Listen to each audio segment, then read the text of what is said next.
O Senhor esteja convosco. Ele está no meio de nós. Proclamação da palavra do Evangelho de Jesus Cristo, segundo João. Glória a vós, Senhor. Deus amou tanto o mundo que deu o seu Filho unigênito para que não morra todo o que nele crer, mas tenha a vida eterna. De fato, Deus não enviou o seu Filho ao mundo para condenar o mundo, mas para que o mundo seja salvo por ele. Quem nele crê não é condenado, mas quem não crê já está condenado, porque não acreditou no nome do Filho unigênito. Ora, o julgamento é este: a luz veio ao mundo, mas os homens preferiram as trevas à luz, porque suas ações eram más. Quem pratica o mal odeia a luz e não se aproxima da luz, para que suas ações não sejam denunciadas. Mas quem age conforme a verdade aproxima-se da luz, para que se manifeste que suas ações são realizadas em Deus. Palavra da salvação. Glória a vós, Senhor.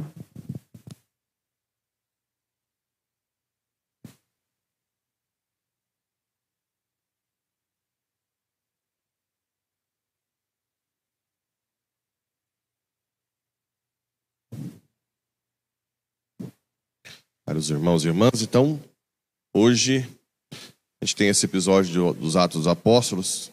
Então, talvez a gente pode transferir para hoje uma frase de Santo Agostinho. Santo Agostinho dizia o seguinte: os santos louvam na desgraça e na graça. Ou seja, não importa o que venha, sabe que Deus tira um bem de tudo. E tudo está sob a providência de Deus. E aqui a gente vê de uma forma mais concreta, porque no início da vida cristã, essas ações sobrenaturais eram mais fortes. A gente vê uma passagem que os apóstolos são presos por estarem fazendo bem, e Deus manda os anjos libertá-los. E, em seguida, diz: ide falar ao povo no templo sobre tudo que se refere a este modo de viver. Depois, acaba que os invejosos, os sumos sacerdotes, descobrem e mandam prendê-los de novo com medo do povo. Ou seja, o povo também tem algo que se chama sensus fidei. Senso da fé. Sentido da fé. O que é sensus fidei? É mais ou menos assim: se houver um inquérito contra mim, mesmo que numa cidade existem pessoas que não gostam de mim e pessoas que gostam, quando o povo se une, eles não erram no que falam sobre mim na fé. Então, o povo junto não erra. Isso é muito interessante. Seria a mesma credibilidade do magistério da igreja. Assim como o magistério unido não erra, quando eu digo não erra, aprendam que, mesmo nos ensinamentos não definitivos, porque o magistério pode mudar algumas coisas com o tempo, mas para aquela época, o que o magistério ensina é infalível.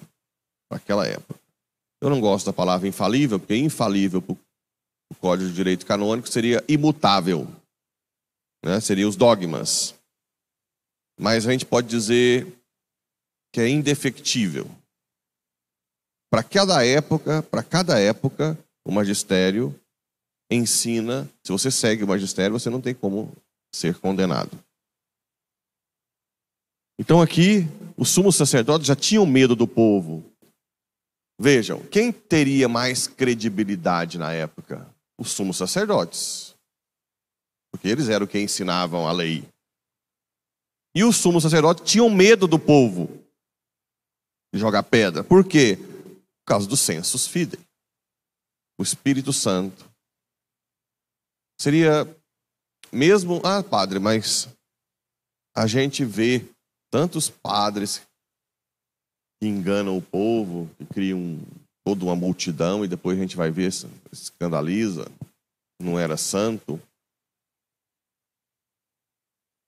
Sim, assim como sempre vão ter pessoas que gostam, que não gostam, que caluniam. Mas quando é oficial e se junta todo o povo, o Espírito Santo garante que ali sairá algo bom. Isso é muito interessante. Então nós temos aqui que tudo está sob a providência de Deus. Isso nos dá um consolo. Mesmo que acontece de ruim, nós temos que dar graça, segundo Santo Agostinho. Porque tudo faz parte do projeto. Claro que podemos rezar, pedir para Deus abreviar, ajudar.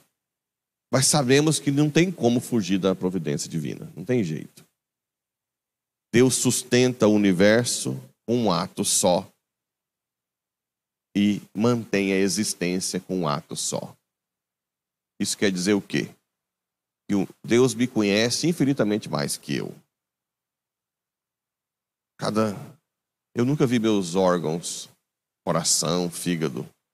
Deus mantém. Não só faz existir, como mantém por dentro. Existe o mistério do livre-arbítrio. Apesar de tudo isso, Deus me dá o livre-arbítrio de negá-lo.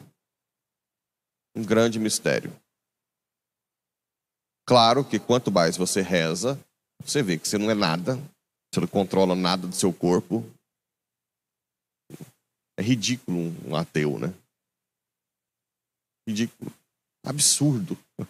Quem somos nós? Não faz nada, que está tudo sendo controlado por uma doação divina, por uma inteligência divina. Tudo é Ele. Como eu controlo até aqui, né? Depois, nada. Não sei de onde, como é que eu fui criado. De repente, uma criaturinha, não é nada, não sabe nem quem é, não conhece nem a si mesmo por dentro, se diz independente do Criador. É um nível de orgulho e petulância fora do comum.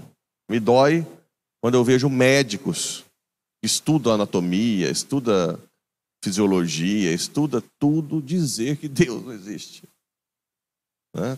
Até teve um médico famoso, Francis Collins, que foi fazer o projeto Genoma, que era ateu, e dizia que quanto mais ele estudava o gene, mais ele se dobrava diante do Criador. Aí ele escreveu um livro que se chama A Ciência de Deus. Acho que é isso. Ele é americano, não é católico, ele é batista.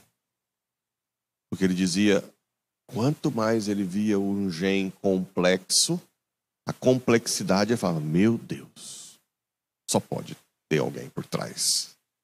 Né?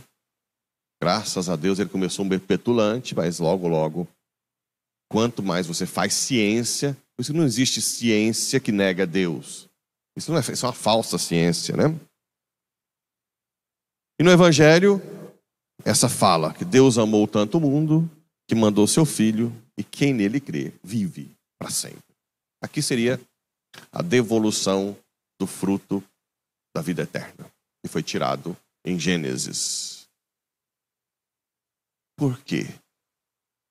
Na verdade, a vida eterna nasce de uma relação com o Criador. Nós somos seres relacionais. A pessoa afastada de Deus é aquela que não se relaciona bem com ninguém. Nem com Deus, nem com a família, nem no trabalho. Pode ver que a pessoa avarenta, egoísta, só pensa em si mesma, ela é péssima de relacionamento. É uma porta. Horrível. Infelizmente, até dentro da igreja tem muita gente assim, né? Até dentro da vida religiosa, dos padres. É péssima de relacionamento. Porque a relação é o ápice do ser humano. Você faz faculdade, doutorado, para não dar conta de relacionar com os outros, é melhor jogar no lixo. Então, na verdade, o que funda a vida eterna, devolvida, é a relação com Deus, que se firma em Cristo que se encarnou. E Deus também sabe que nós precisamos de algo concreto, que continua na Eucaristia. Através dessa relação com a Eucaristia, eu relaciono bem com os outros. Ou pelo menos luto, perdoo, porque todo mundo erra, todo mundo é miserável, então eu tenho que saber perdoar. Estou a serviço, ajudo no trabalho, elogio a esposa, ou a esposa se prepara para quando o marido chegar, falar coisas boas, né? Que bom colocá-lo sempre mais feliz quando chega. Relacionar-se bem. Relacionar bem com o seu colega de trabalho, ao invés de ter inveja. É isso que deixa a pessoa cada vez mais alto nível. E essa é a chave da felicidade. Por isso que tem gente bilionário que paga viagens para os outros para tentar ter alguém que ame, né? E na verdade o amor não se compra, se conquista, né? Então a gente pode dizer que quanto mais você relaciona bem, mais vida você tem. E quando você se relaciona bem com Cristo, você tem a vida eterna. Quanto menos você relaciona bem, menos vida você tem. E você não relaciona com Cristo, você não tem a vida eterna. É um galho seco. Porque na Trindade, o que funda a Trindade é a relação entre eles. O céu, o que é o céu? É relacionar com a Trindade. Eternamente. E quanto mais você relaciona com a Trindade, mais você vai ficar pleno. Por isso que o Papa Bento dizia que tinha preocupação com os jovens, porque parece que ninguém tinha mais interesse na vida eterna, porque achava que era chato, um dia após o outro, ficar a vida eterna lá. E ele dizia que a gente tem que hoje explicar que não é bem assim. O céu não é uma chatice de ficar 3, sei lá, bilhões de dias lá tocando harpa. Não é? Na verdade, o céu é você cada dia mais participar da plenitude divina. É algo como se você tivesse a sua felicidade ao extremo cada vez mais, e Deus te faz capaz de mais feliz eternamente. Tudo novo, sempre é Deus e Deus e Deus e Deus. Porque Deus não tem fim. Ele vai te dar alegria e vida plena sempre.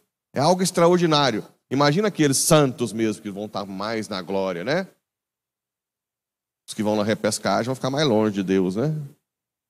Os que vão lá meio que fisgado. Mas os santos vão estar naquela, como serafins e querubins, né? Estão lá. É algo extraordinário. Não dá nem para explicar, porque não tem nem palavra que chegue perto. E aqui explica que quem crê em Cristo já está salvo. Quem não crê já está condenado, né? E quem é que crê? Quem pratica o mal odeia a luz e não se aproxima. Na vida prática. Na prática. Na verdade, a gente vai ver na prática. Não é na teoria. Tem pregadores que fazem pregações. É muito interessante. Eu já vi os pregadores que o amor. Aí termina a pregação, vai falar. Chega. Então, às vezes é melhor uma pessoa que não dá conta de falar tanto, mas na prática, luta.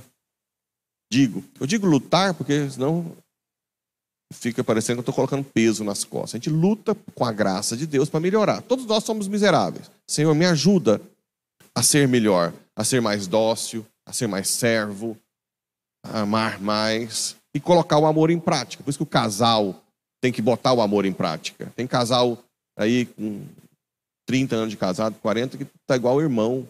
Não dá conta nem de falar eu te amo, tá congelado. Vive lá, vive, né? Um dia eu falei para a senhora, fala eu te amo pro seu marido até 80 e poucos anos. Nem pensar, padre. Não me peça isso. Por favor. Tá bom? Tenta. Não, padre. Então, tive que recuar. Porque tantos anos, né? Tá na prática. E quem age conforme a verdade, aproxima-se da luz, para que se manifeste que suas ações são realizadas em Deus. As suas ações. Também tem professores de teologia, na Europa, então, que tem os italianos, espanhóis, que ensinam muito bem, mas no relacionamento, na prática, claro, tem aqueles que são, na prática, muito bons, né? Mas é bom a gente ter em mente isso. Eu tenho que fazer o bem, né? Agir bem. Não só blá, blá, blá. Por isso que a vida virtuosa, nós vamos falar quinta-feira, começar a formação quinta-feira sobre a vida virtuosa, temos que botar em prática. Se eu estou em casa com preguiça, eu tenho que agir para quebrar a preguiça. Eu não tenho que ficar pensando, Senhor, eu queria largar de ser preguiçoso, me ajuda, aí vou... né? Isso não gera vida virtuosa. Bem, são muitas coisas interessantes que Nossa Senhora também nos ensine a ter essa vida do alto, né? Que nos coloque no seu útero para cada vez mais agirmos bem, relacionarmos bem com Cristo e assim termos antecipadamente a vida eterna aqui, não em plenitude, e depois a vida eterna plena após a morte.